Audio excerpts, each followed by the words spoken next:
विछोड़े जो मतिलबु आहे जीअरो लाश, जंहिंमें साहु त हुजे पर मुल इंसान जीअं लॻे।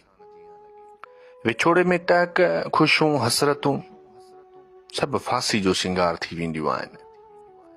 जंहिं हिक इंसान जे करे सभु कुझु ख़तम थी वञे, उनखे चइबो आहे विछोड़ो।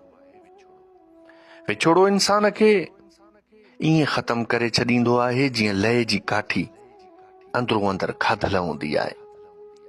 विछोड़ो ईअं आहे जीअं थ्रेशर मशीन में कणिक या सारियुनि खे पीहण बराबरि। विछोड़ो आसमान तां आयल अज़ाब जीअं आ, जंहिंखे केर बि रोके न आहे सघंदो। विछोड़े जो अज़ाब उहो इंसान सम्झी सघे थो जंहिं इंसान जी पूरी फैमिली कंहिं हादसे में मरी वई हुजे। विछोड़े खे मौत सां ॻंढणु या विछोड़े खे मौत जो नालो ॾियणु आउं सम्झां थो वॾे में वॾी बेवकूफ़ी आहे, छो त मौत तव्हांखे सिर्फ़ हिकु चकर मारींदो आहे ऐं विछोड़े जा वढ हूंदा आहिनि, उहे तमामु ॾुखिया हूंदा आहिनि। ईअं सम्झो त विछोड़े जा वढ कंहिं बि शइ सां न आहिनि सिबबा।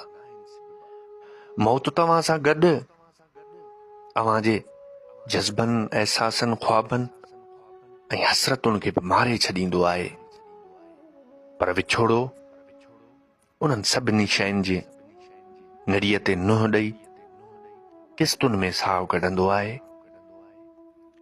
विछोड़े जे दर्द मां अक्सर इंसान या त मरी वेंदो आहे या त बार बार पियो मरंदो आहे। विछोड़े जे दर्द मां जेको निकिरी वियो उहो या त फ़रिश्तो हूंदो आहे या खणी चइजे त उहो दुनिया जो अज़ीम इंसान आहे।